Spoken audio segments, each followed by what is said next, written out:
Well, thank you, Michael, for joining me today.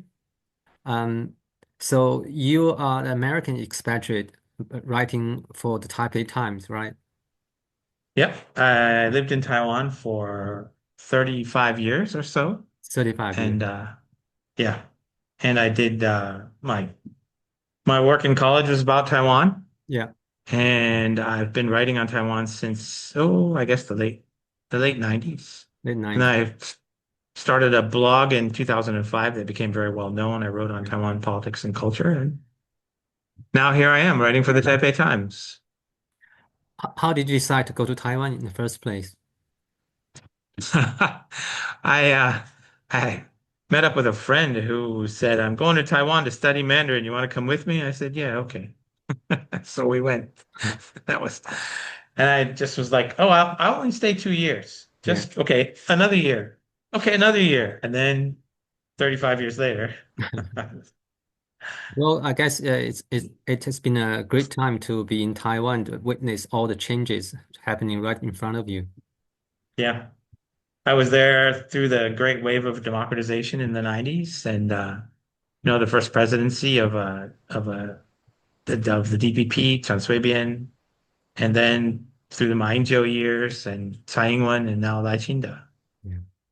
Okay. Um, well, since my channel is titled The Devil's Advocate, so I will play the devil's advocate in this role. And so I will put some points put forward by the Chinese ambassador to Australia. He recently wrote an op-ed for the Australian newspaper, the Australian Financial Review, basically just listing all the official positions of the Chinese government towards Taiwan. And so I will be basically transferring his voice, and I will give you a chance to refute each point as you see fit. If you notice that yesterday, the Chinese ambassador to Britain also wrote a similar piece for the Telegraph, but Yeah. the materials are all basically contents are all basically the same because they can't really Yep. stray away from the official talking points. They're all based on the Chinese government's official stance. So, of course, the first point raised by Ambassador Xiao is Taiwan has always been a part of China since ancient times. How do you respond to that? Well, I would say the truth is Taiwan has actually never been part of China. So it's important they have a three-part approach. One is this historical approach. Oh, these are all lies. And they start claiming because they text mine ancient texts, or they just flat out lie. Like he says in 1335, right? They they administrated Taiwan. That was the Mongols, and they were never near Taiwan. The closest they got was an outpost on Penghu. And Xiaoqian says there, all of the dynasties administrated Taiwan, whereas the reality is none of the Chinese dynasties did. The first government based in Beijing to control even part of Taiwan was the Manchu Empire. Yeah. But Yeah. let me again play the devil's advocate. But the Chinese government would say, well, the Qing dynasty is the government of China at that time, and the Republic of China took over, and then the People's Republic took over. So, in an international law sense, the legitimate of government of China right now is the People's Republic of China government, and they legitimately took over the territorial claim of the Qing dynasty, which is Taiwan. Well, they didn't. I mean, the Qing controlled a lot of other places. And for example, Korea and the northern part of Vietnam. Originally, Renegade Province, which is sometimes used to describe Taiwan, described the northern part of Vietnam, especially for Southerners in China. So uh, when the when the Chinese reconstruct their history as an expansionist history, they redefine all of these dynasties, these various empires that ruled China as Chinese, whether they were Mongol or Manchu or whatever. The Manchus themselves only ruled probably less than half of Taiwan. You have to remember that you see a map of Manchu rule over Taiwan, and it's the greatest area of Manchu expansion. But they arrived in 1683 and they didn't get over to even the northern part of the east side of the island until the beginning of the 19th century. The indigenous people kept them out of the mountains and kept them off the east coast. They never controlled it. And so, and throughout this period, Westerners and the Japanese were very aware of this. They were aware that the Manchus did not control half of the island, and they talked about how they might develop a colony there. There was always speculation, but they clearly understood the Manchus themselves did not control this area. And the other thing that you need to think about when you encounter this claim is that throughout this period, from the darkest days of Chinese history down to the 17th century, Taiwan was a land populated by indigenous people, and they had sovereignty over the island.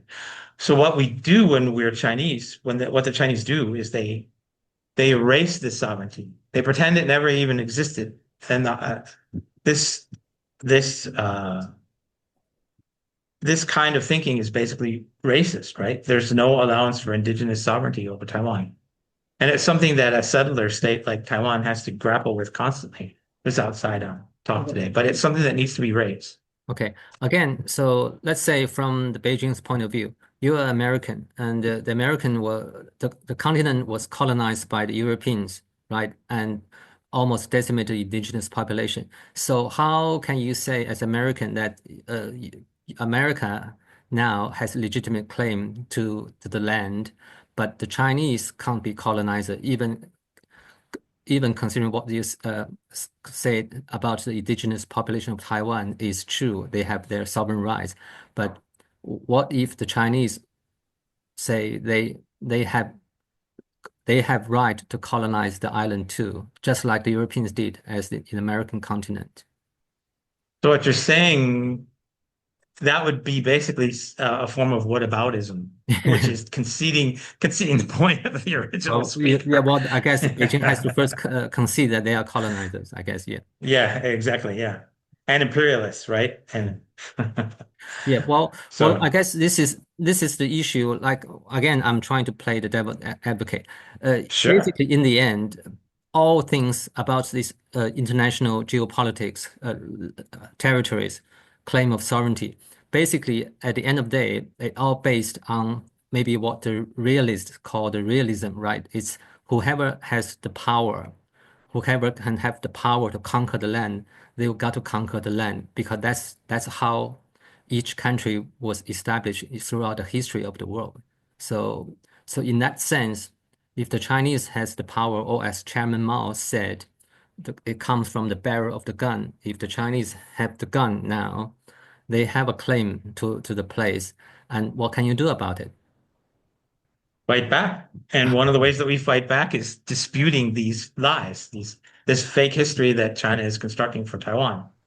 I think one of the things you have to pay attention in this propaganda is the important thing is that it's repeated, so that as you noted, right, with the Joe Bowl piece you gave Yeah. me and the piece that came out on Telegraph. It's the constant repetition that's important, and that's why you constantly have to fight back, and that's part of the power of China. And this is one way of resisting it. If power confers legitimacy, well, then we can fight that legitimacy with our own. Okay, let's move on to the second point. So the Sure. second point raised by the ambassador is the international community recognized Taiwan as part of China because through the United Nations Declaration from the General Assembly in 1971, when they rejected the Taiwanese representation at the UN and replaced it with the People's Republic of China. So. So what the ambassador claims is the international community already recognized that Beijing is the legitimate representation of China, not Taiwan, and therefore Taiwan has no legitimacy in international stage, and is recognized as part of China. Well, let's unpack all these things that are going on here. First, it wasn't Taiwan that was kicked out of the UN, it was the Republic of China as the representative of China. So it's important to remember the Republic of China is a government located on Taiwan, and that government administrates Taiwan, but it doesn't own it. Under international law, to which the UN is subject, Taiwan's status remains unresolved. It's a relic of the post-war settlement. So when it says this UN resolution, what is it, 2758 or 58. something? Yeah, 2758. It actually When didn't mention that, Taiwan, right? right, it doesn't mention Taiwan at all. It only says that the ROC has to give up its seat to the PRC as the representative of China. It has nothing to say about the status of Taiwan. So all these things that the Ambassador Xiao pointed to, the Cairo Declaration, well, as Truman said in 1950, look, that's just a policy statement, guys, right? And policies change as circumstances change. And that was the same with Potsdam. Well, one and only one document defines the status of Taiwan, and that is the San Francisco Peace Treaty. And that says that Japan gives up sovereignty over Taiwan, and there is no recipient. Other documents could possibly, for example, China signed the UN decolonization agreements, and at the bottom of that piece, Xiao actually mentions this, right? Where he says Taiwan wasn't colonized, although it was, and Taiwan should have been given a vote about who its, whose sovereignty it should fall under, but it has always been robbed of that. The second point, yeah, as you mentioned, is the Cairo Declaration and the Potsdam Proclamation. And the ambassador think that's the cornerstones of the post-World War II global order. And it's stipulated that Japan must return all the territories it had colonized before from China, return to China. Okay, there's Cairo, there's a lot of issues with Cairo. First of all, the US doesn't own Taiwan at that time, so it can't promise it. All it can do is say, yeah, we might do this as a policy at the end of the war. But whether it could even be returned to China, even at that time, Sun and Reisman pointed this out in a great piece in the Yale Law Review in 1972 entitled Who Owns Taiwan? They point out a couple of things. First, because between the 1895 handover from the Manchus to Japan, the handover of Taiwan, there was briefly a republic in Taiwan. They declared independence. And thus, whatever chain of control that the Chinese claim existed ceased to exist at that time. And then it was conquered by force by Japan.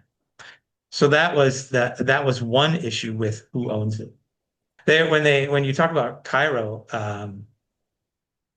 even in 1943, you still had to consult the people of the place before you handed them over to another power. That was still the norm, even at that time. And so the US could not have given Taiwan to China without the consent of its people. The fourth point raised by the ambassador is the Taiwan question is a legacy of the Chinese Civil War. And unlike the civil wars in other countries that often result in tens of thousands of casualties, the Chinese leaders, unwilling to witness bloodshed among its own people, proposed a policy of peaceful reunification, which has been widely supported by people across the strait. So let's say Beijing thinks it is an unfinished civil war. And just like the American Civil War, the legitimate government of the country, technically saying, has the right to extinguish the rebel forces, all right, of the other side, and reclaim the land and reclaim the territory and exterminate any threat to the national sovereignty and to the legitimacy of its government. Is that right? It is a civil war. Yes, after all, right? It is a civil war, but that war is over. It's a dead letter in Taiwan. Mm-hmm. The ROC exists only because it keeps the Chinese from invading, right? The ROC is a pretense that Taiwan is part of China. And the Chinese didn't choose a peaceful outcome. The American fleet stopped them from invading in 1949. If there had been no fleet, things might have turned out very badly for the Chiang Kai-shek government. But remember, the ROC doesn't own Taiwan, and neither does the PRC. So that government no longer claims China, right? That stopped in the early 1990s. There's a Supreme Court case on it, or the High Court case on it in 1993 in November, and then the Constitution was amended in 2005 to get rid of Article 4. So there's no claim by Taiwan on the mainland. And no one in their right mind would ever consider Taiwan a threat, except Beijing. And Taiwan is not a threat because of the ROC. Taiwan is a threat because it's a democracy inhabited by people who the PRC says are Chinese. And so every day that it exists, it proves that you can have a Chinese democracy. And the Beijing hates that. Well, yeah, interestingly, I think I saw a survey or a ranking that Taiwan has been ranked as the number one in terms of democratic and freedom. So the index, they rank all the points, and Taiwan is the first in Asian countries in terms of freedom and democracy That's probably true. It's and female representation in parliament. Yep. Yep. And that's one of the huge differences between Taiwan and China, right? Almost no women hold power in China.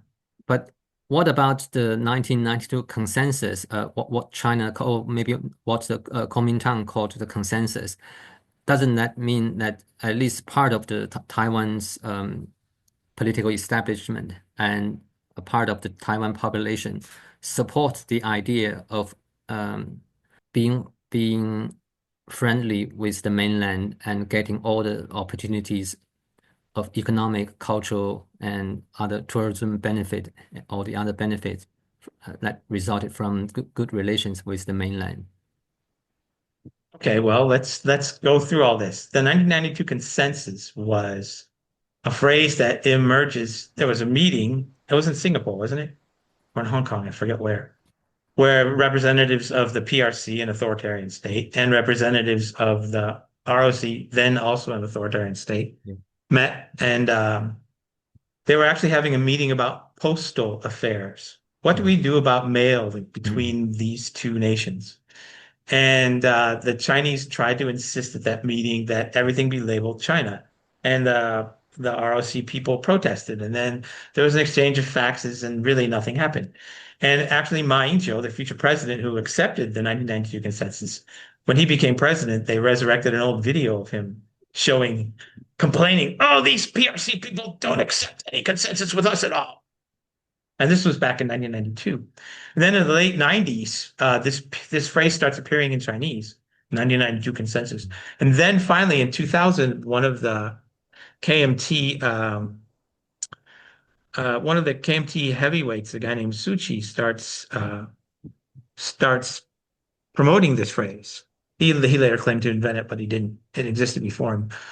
But it then becomes this idea that if Taiwan accepts that it's part of China, then it can get benefits from China. But you might remember that during the Sun Swabian period, we had an enormous surplus with China and tons of trade. And the air route between Hong Kong and Taipei was the busiest in the world almost every year. And we did not have any 1992 consensus with China. We got lots of benefits. And then along came Ma, and the KMT promoted its 1992 consensus, this agreement that they would recognize that both sides were part of China, but they would have different interpretations of that China. And the PRC has never accepted the different interpretations. Yeah, it has always seems strange to me the definition of consensus, because there was no consensus, because the PRC, and there still isn't. The PRC insists that the one China is the People's Republic of China. So on this basis, there is no consensus. Yeah, exactly. So, and then ironically, under Ma, they passed ECFA, the trade surplus fell, and things were not as good as under the Chen Shui-bian unions. So, anyway, next one. Okay. The fifth point by the ambassador is the destiny of Taiwan lies in the will of all Chinese people, because achieving reunification is the shared aspiration of every patriotic Chinese. This is the aspiration of all Chinese people. That basically you can always encounter such kind of a narrative on the social media from the Chinese accounts that if you want to listen to the will of the Taiwanese people, what about the 1.5 billion Chinese people on the mainland? Don't they have a say in this? Well, my answer would be no, they're not Taiwanese. And more importantly, you recognize the propaganda here. There aren't 1.4 billion people in China. The actual number of Chinese is much lower. And second, no one has ever freely assessed the will of the people of China. Do you think the Tibetans want Taiwan to be part of China? And so there's no one actually knows what the people of China think about this. And everyone who talks about it as just based on, well, I was in China and I talked to this guy, I talked to that guy, they said this and they said that, right? And of course, there are Chinese people all over the world and they all have different opinions. And if you take the Taiwanese to be Chinese, then obviously the Taiwanese don't want to be part of China. That's clear from every poll. The number of people want to join China are very small. Well, I guess it is a paradox that the Beijing insisted you need to listen to the will of all the Chinese people, but I doubt that the Beijing will hold an actual referendum in China about the future of Taiwan because you can't actually allow people to express their opinion. And also in the Chinese constitution, in Chinese law, it's illegal to advocate the separation of Taiwan. So you can't really have any other choice in the referendum. Is predetermined the result because the other Exactly. result is illegal. But anyway, but let's just say from Beijing's point of view, will America allow the separation of Hawaii or Puerto Rico or any part of, let's say, Texas or California? I think the American Constitution doesn't actually have a clause about how any state can succeed from the Union, right? So, so America doesn't allow any part of its territory to succeed. Why do you insist that China must allow Taiwan to be a separate part? Taiwan's we already talked about this, right? Under international law, Taiwan is a part of China, and it was never part of China historically. And so this idea that Taiwan is part of China is really relatively new. Even if you look at the 20s and 30s and you read through some of the popular literature, you will find, people saying Taiwan must fight for its independence from Japan. Taiwan must establish an independent state. I wrote about this in a column a couple of years ago. There's been some really interesting research on this stuff. Even among the ROC intelligence, if you look at their assessments of Taiwan, they were just like, oh, look at these lucky people. They've fallen under Japanese rule. But they never said, here are some Chinese people who are dominated by the Japanese. We need to free them. Taiwan was always perceived as being outside of China. And then when the war began, suddenly everyone with half a brain realized there was no way Japan was ever going to defeat the United States. And so they began to think, what can we get out of this war? And one of the things that they thought of in the early 1940s was Taiwan. And so this idea that Taiwan is part of China is something that has sort of developed over the 20th century, and it's expansionist. So it's not the same as if Hawaii left the United States. And actually, America gives Puerto Rico a vote on statehood. I don't know if they'd give him a vote on independence. I don't remember how the statehood vote works. I don't So think at least the Republican Party wants Puerto Rico to be part of the United States statehood, right? Because they don't want to get them the actual vote in the Senate. exactly, they don't want two more Democratic senators, and the same with Washington. But they do get, there is that, and other places. If you remember, the U.S. ended up with a lot of Pacific islands that it does not own, that they're not part of the United. They're not states, right? Some of them are territories, some of those are affiliated. There's various kinds of relationships. So it's not as simple as saying the U.S. wouldn't let anyone secede. And actually, if you look through, now anyway, I don't want to get into that. But the point is, Taiwan's never been part of China, and it isn't part of China now. And so this is not an issue of secession, even though that's how China tries to portray it. Okay. Well, so you mentioned, so as you explained just now, through international law, you don't think Taiwan is part of China by international law. Okay, let me put it this way. The Trump administration has attacked, like how many, a dozen boats in the Caribbean. So Yeah. if the American government doesn't respect international law, how the American government insists China must to adhere to international law? What Silence. silence? Okay. Well, if you're doing that, you're back in whataboutism, Yeah, right? that's right. But sometimes You're, what of them does raise a valid point, right? yeah, Because this is a valid point. what is go back to my original point about what maybe it's a cynical view of what geopolitics, but in the end of the day, it's the geopolitics determined by the power by the bearer of the gun. Whoever has the biggest gun has the final say in the matter, right?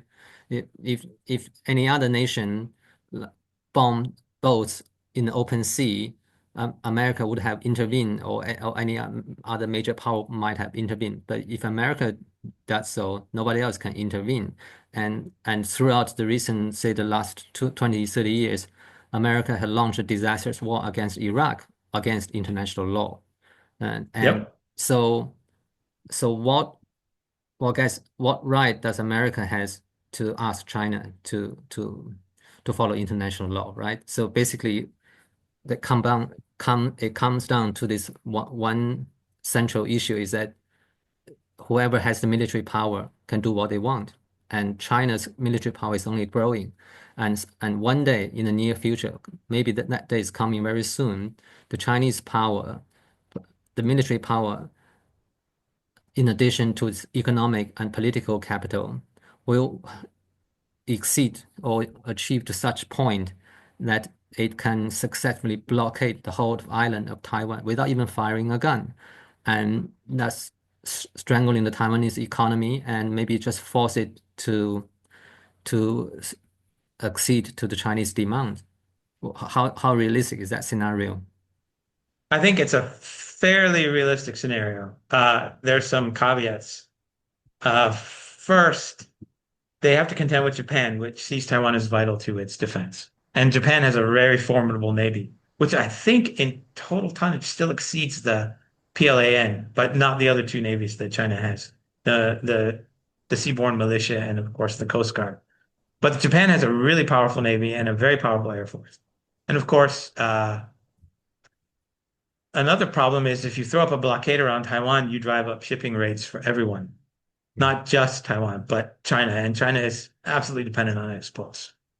And if you cut off the flow of items from Taiwan, you cut off the flow of items from Taiwan to China, and China depends on Taiwan for a lot of intermediate inputs, semiconductors, stuff like that, and a flow of technology and knowledge and many other things. And then of course, China gets cut off. Japan's not going to want to have any trade with it, right? What about the Australians and the Indonesians? What will they do when they see this? And the Filipinos will also have something to say, even though at the moment they don't have much of an armed force, but they will. They're slowly expanding their armed forces. So everyone is starting to sort of wake up to this Chinese threat. And the possibility of a blockade, the thing I fear is not blockade, but blockade plus bombardment. In fact, I fear bombardment more. Because under the bombardment scenario, uh, the shipping costs don't go up so high, right? If China starts flinging drones across, they could do a lot of damage to Taiwan. And Taiwan at the moment does not have as much capacity to hurt China. So, ports can be activated outside of Taiwan's drone range. Taiwan's going to have a lot more missiles and drones to effectively deal with this scenario. So the one I worry about is bombardment and blockade. And then, of course, at the same time with that, you have some kind of decapitation move, missile strikes or assassination teams. That I think is the most probable scenario, and the one that Taiwan is sort of prepared for. Well, I guess that's if we're talking about bombardment and war, and even maybe possibly a small scale tactical nuclear war, but that's probably the end of the world. So that's the There's American. nothing we can do. Okay, but I guess a more uh, realistic scenario where the West can counter China's offense against Taiwan will be mostly fighting through the economic front. But the problem is Donald Trump has alienated each and every one of the Western allies, imposing tariffs Yep. even on Australia, Yep. on Yep. Canada, on Europe. So if something happens across the Taiwan Strait, there's no political capital for Washington to organize an international alliance like they did even in the Iraq war. And who's going to join America in this economic warfare against China? And I mean, look at Australia. We have China is our biggest trading partner. Yep. Why would Australia want to risk this relationship to cater to Donald Trump when we are being imposed 10% tariff by the Trump administration, and Mr. Trump just insulted the Australian ambassador to his face last week, and why Australia risk all this to be part of the Donald Trump's team? Nobody want to be on Trump's team, right? Yep, exactly. And I think that's a problem that Taiwan is facing, of fearing that Trump will sell them out or that Trump will be unable to put together a coalition to defeat China. But Australia is actually uniquely threatened by such a war, right? Your top 15 export destinations, 13 of them are in Asia. If there's a war, even a blockade, right? Your 1, 2, 3, 4, 5, 6 destinations are all at war with each other. You will have no trade. It behooves Australia to ensure that this never happens and to even grit their teeth and suffer through Trump until we get a president who's more rational. Because the alternative is, what, 15, 20% unemployment in Australia? And what happens to your democracy then? And then, of course, sooner or later, China's going to come for you. Once they take Taiwan, then it's war with Japan. They've already talked about that. They want Okinawa. They want the Senkakus. There's islands off Philippines they've talked about, Batanes. And they've been inventing. Now Chinese netizens are claiming that Palawan, that long island that sticks out of Philippines, right? Heading south there. That island was once Chinese. As the Natunas of Indonesia there, we don't know whether they claim them or not. They've never been clear on where those dashes in the 9-dash line actually meet. So the issue for Australians looking at this is that if a war starts, Australia is going to be really hurt. Even people who aren't directly involved, like Korea and India, are going to be affected. I mean, the Chinese are moving into the Indian Ocean, and Australian exports. Whose ships do they travel on? And who crews those ships? Right? This is a thing that actually people don't think about. The world's ships are crewed by Filipino mariners. In time of war, what are those Filipinos going to do? Are they going to serve on foreign ships in war zones? I don't think so, especially if those ships are being shot at. I mean, there's a lot of them in the Russian Dark Fleet, but no one's sinking those ships yet. 10% in the U.S. Merchant Marine, 36% are Filipinos, 10% are Chinese. And the Taiwanese have an enormous fleet, but it's crewed by Chinese and Filipino. So Chinese mariners are everywhere, and in the event of war, those people are going to be recalled to crew Chinese ships. So what is Australia going to do? What if the Chinese nationally would say, well, the blockade or the war only lasts 3 days or 7 days, and the world will go back to normal? The world won't go back to normal. There's going to be a long series of wars after that. But more importantly, it's not going to last 7 days or 3 days. It's going to last months. A lot of people keep pointing to this thing about how, Taiwan imports all of its energy, 97% imported, so dependent on natural gas. Well, that's very true. But in Taiwan, 50% of the generation is 50% of the demand is industrial, over 50%. Another 30% is commercial, something like 18% is residential. In time of war, all of the industrial demand is going to disappear. We're not going to be exporting, and we're not going to be creating, and we're not going to be producing anything. No inputs are going to come in a blockade, right? Factories aren't going to run. They're going to run for a week or two and then die, and especially because they're all on just in time, right? So the margins are very narrow. So the industry dies, and a lot of commercial enterprises go under, and residential demand falls. So your total demand is going to fall well below 50%. Well, guess what? Taiwan's coal produces 35% of its energy, and renewables is another 13%. You could run Taiwan for months. You would have a population that isn't making, that doesn't have much of an economy, but you could survive. And people always underestimate how difficult it is to wreck a modern industrial economy. Look how long Germany and Japan fought in World War II, right? And the Confederacy and the U.S. Civil War was like the first hint of that. And all the powers in World War I. It is really difficult to exhaust the resources of a modern industrial economy. So it's not going to be over in 3 days or 7 days. It's going to drag on a lot longer. Well, now let's go to the senior colonel Joe Bird's piece in Time magazine. he actually put forward a roadmap for Washington. It's actually pretty mild, the five demands. It's not that he asked the United States to stop selling arms to Taiwan. He didn't actually mention that. Okay, so he proposed five demands for Trump to consider to avoid a possible war with China over Taiwan. The first demand is President Trump should make a formal rule that to not let any Taiwanese leader to stop over in DC or New York because that gives them a chance to meet US officials officially in an official capacity. What do you think? Is that feasible? Because Mr. Trump did refuse the stopover this year by President Lai on his way to Latin America.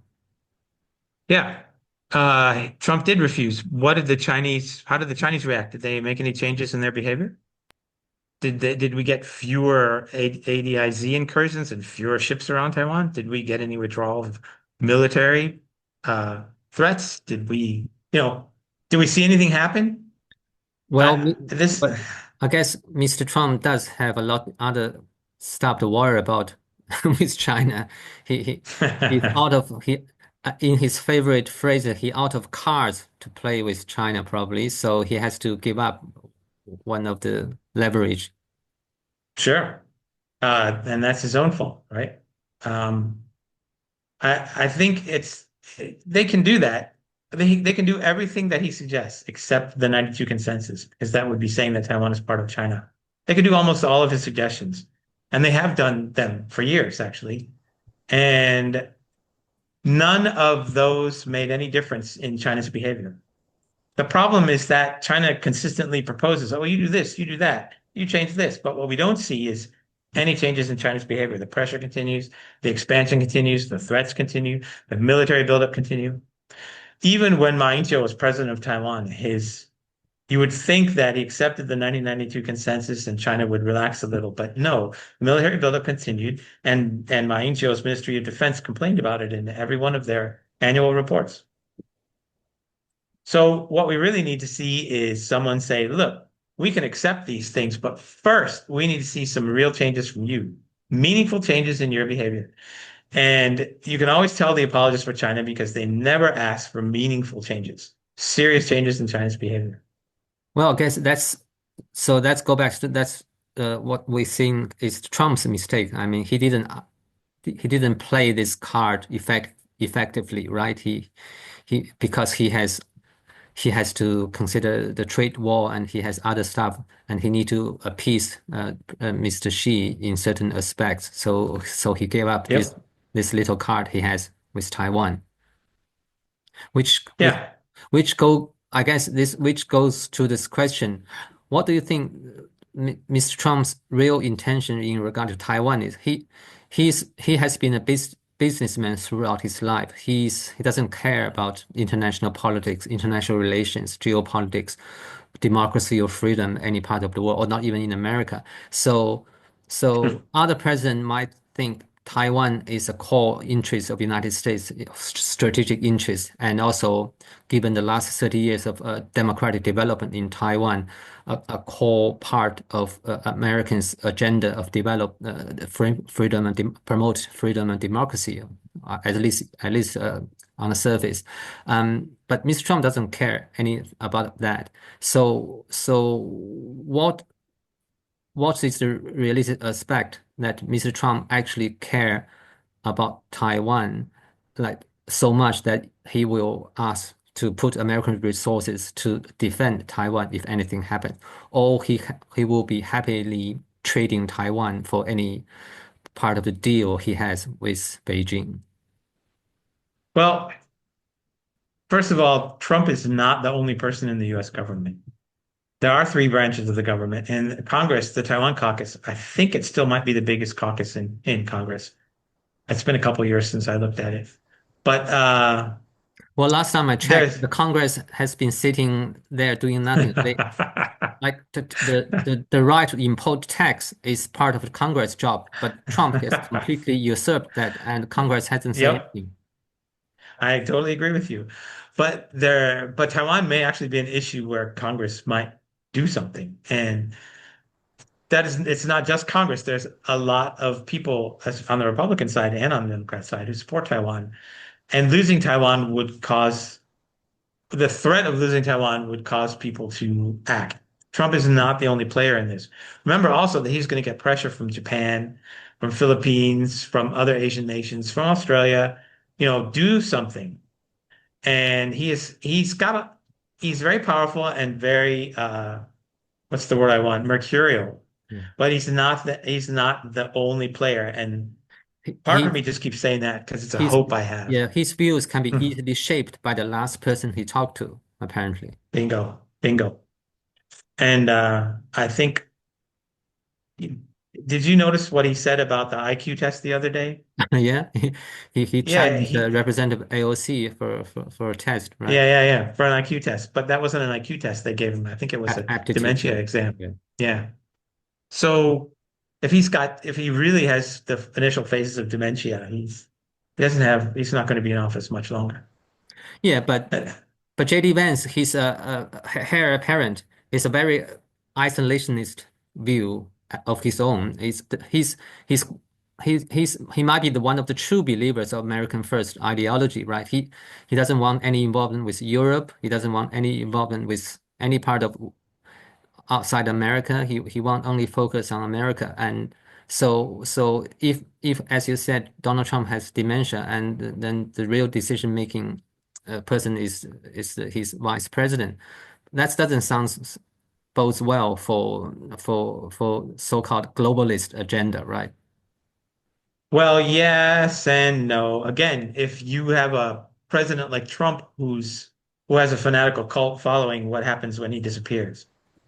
And so then other major players in the Republican Party will emerge, will come back, reappear. And I think the situation, even though Vance might be, as you say, a very serious America firster, he is not going to be the only power broker in Washington. So I'm very afraid right now and for the next year what will happen with Taiwan. But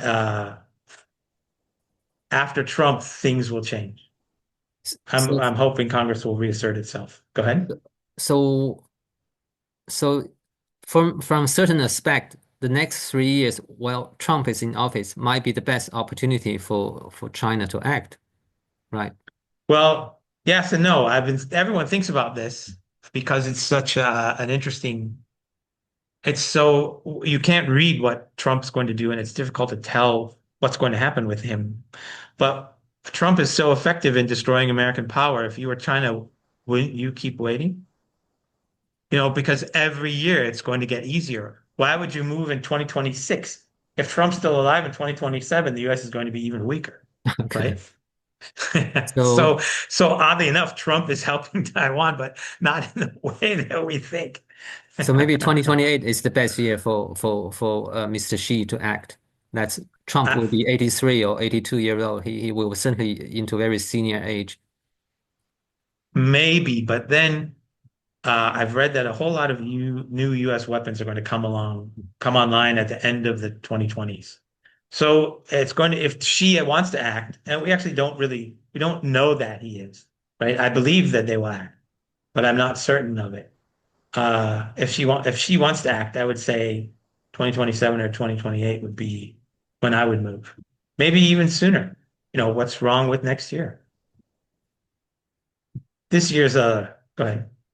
Okay. Well, the second demand the senior colonel Joe raised is that Trump should rein in his top advisors, because we often hear American general or even the Secretary of Defense sometimes say, "Oh, the war is coming next year. China gonna launch the military action in the next 5 year, next 10 year, or even next year."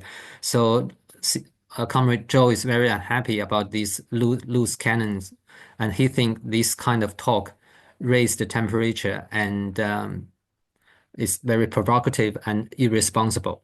What do you think of that? Well, I think it's something that's the role of those people to raise scenarios and possibilities for the American public to think about. That's what happens in a democracy. So Mr. Joe can I think that the other thing is here, that's fine, but if Mr. Joe wants the temperature lowered, all they have to do is stop threatening Taiwan, Japan, Philippines. They can take concrete action to lower the temperature all on their own. They don't need the US to do anything. Okay, so demand number three, President Trump should warn Lai to watch his words. So I guess goes back to the other article you mentioned on your Twitter about Mr. Goldstein talk about Mr. Lai being a very reckless leader, and Mr. Goldstein seemed to think that Taiwan is not a core interest of America, and we should give it up. So here, Mr. Joe think the president should talk to Lai or restrain Mr. Lai from making any outlandish or provocative statement about Taiwan identity. Well, Lai simply following what's been DPP boilerplate and Taiwan presidential boilerplate since 1997 when Lee Teng-hui first said the ROC has exclusive sovereignty, right? There are two states on each side of the strait. And one of the architects of that two-state claim was Tsai Ing-wen, who later became president in 2016 and was Lai's predecessor. And they have all made these statements. Lai is not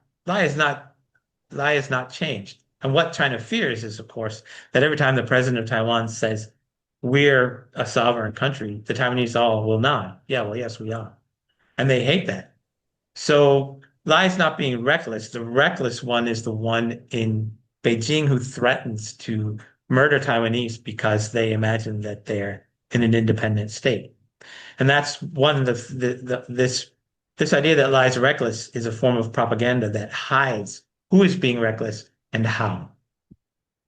So what is Lai really doing? Is he sending ships and planes over to China? No, he's just talking.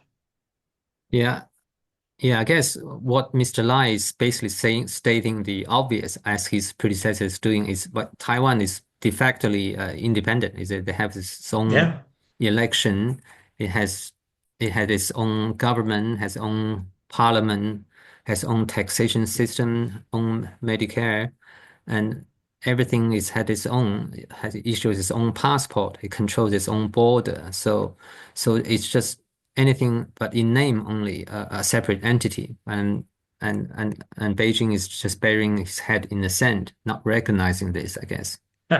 Yes, Beijing doesn't like to hear that. Okay, the fourth demand, as I mentioned earlier, is quite mild. He said President Trump should withdraw the U.S. defense training staff from Taiwan. He didn't actually ask for the U.S. to withdraw any arms sales to Taiwan. There's only a couple hundred people in Taiwan, the Yeah, Americans doing training. Yeah. yeah, There's some other things, but let's not talk about them. and But it's interesting. Go ahead. yeah, and also in his timepiece, he mentioned that the Taiwanese troops are not very good at fighting because they are nicknamed strawberry soldiers, and basically saying they are useless. But I guess the counterpoint is last week, Xi Jinping just purged 9 generals from this top echelons of the military command. If I mean, how many in total in the last 10 years have been purged from the military? Two Yeah. dozens. If the senior generals are so corrupt, how do you expect the PLA to be a good fighting force? I guess all the commanders are corrupt and only there trying to make money for themselves. Yeah. So I actually the Taiwanese say this, but my son is a reservist, and he did his military service, and he was very critical. And the military training for the conscripts needs to be more realistic. But the withdrawal or the presence of 200 U.S. military people there to do training is doesn't really mean anything. Yeah. It's It's a very highly small point, as symbolic. you said. Yeah, it's highly symbolic. And the thing is, Beijing has said that's a red line. American troops stationed in Taiwan, it's a red line. Actually, they've been there for decades in Yeah. very small role. Yeah.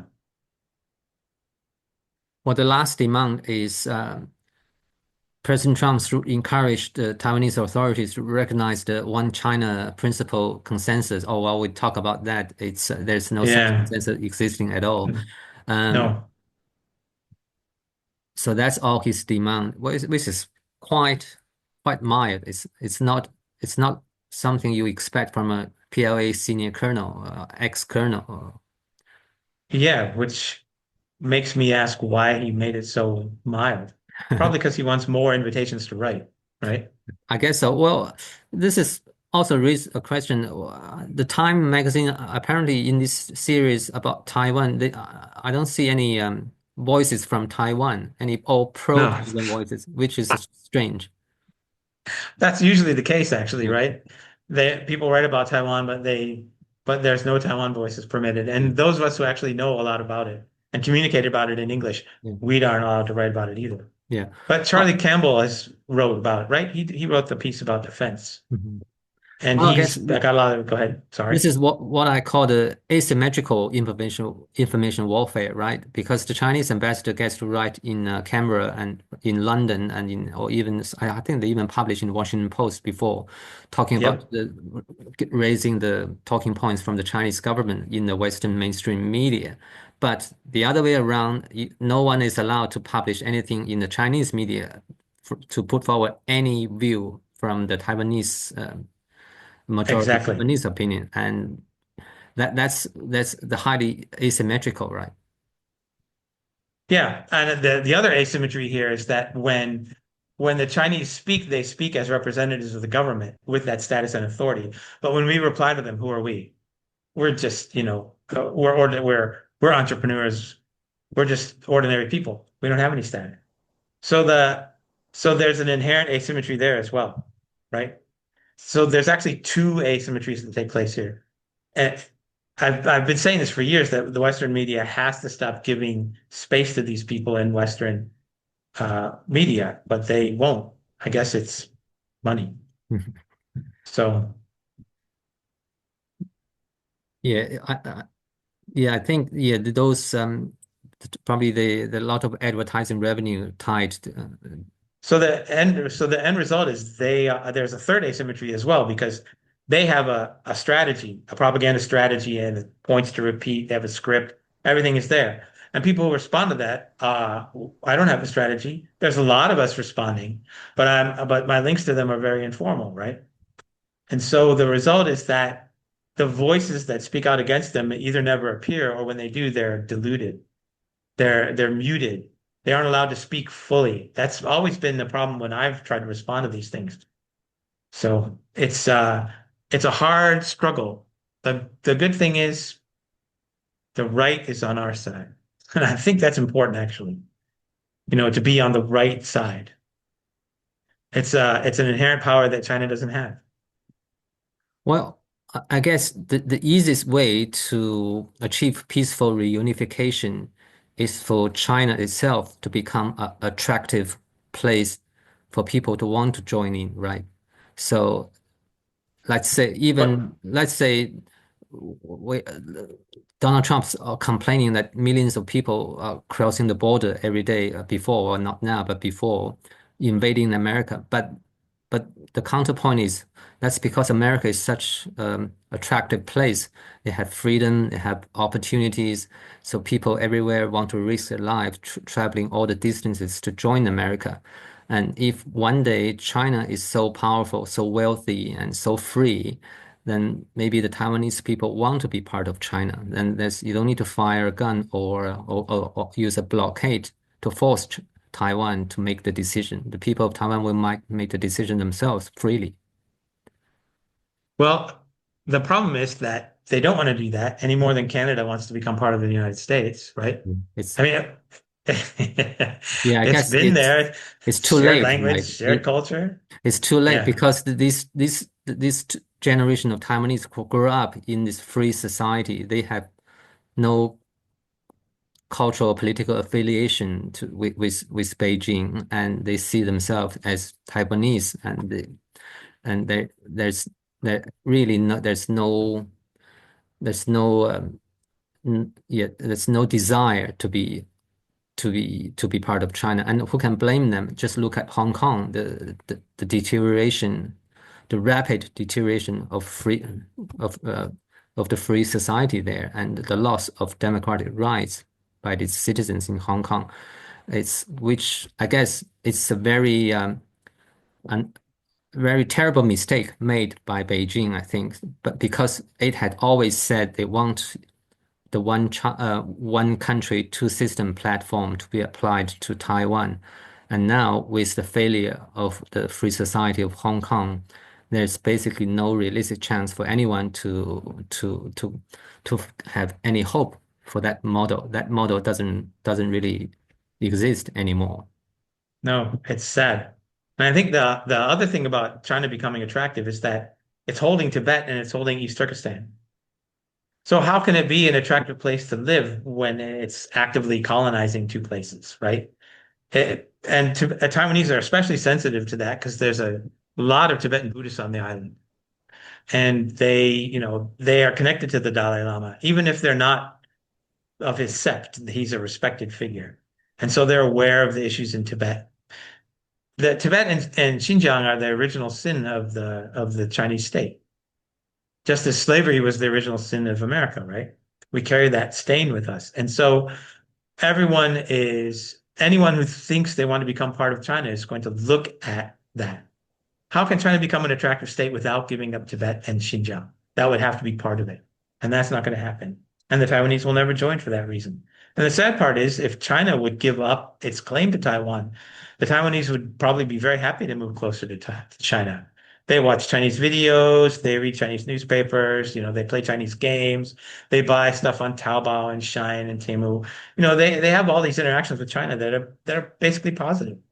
But because China keeps reminding them that it wants to kill them and take their land, they can't develop a positive attitude towards China. And the other thing about one country, two systems is that Taiwan has been rejecting that since the first believable polls in the 1990s.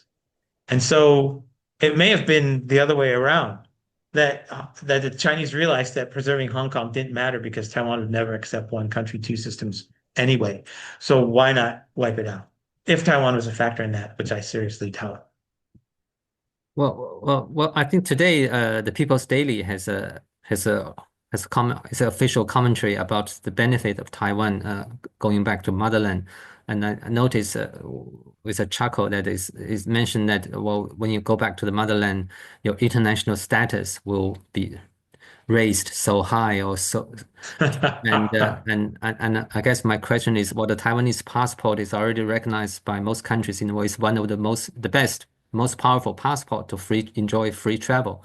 And the Yeah. Chinese passport doesn't have that status. And so in that sense, what more can the Taiwanese gain when they rejoin or join China? They already have the international privilege and status. And they have a much higher per capita GDP, Yeah. much better health system, you name it. Yeah. You name it, it's better in Taiwan. There's a few things probably that China does better, but they're all very, like cashless payment systems or Yeah. something.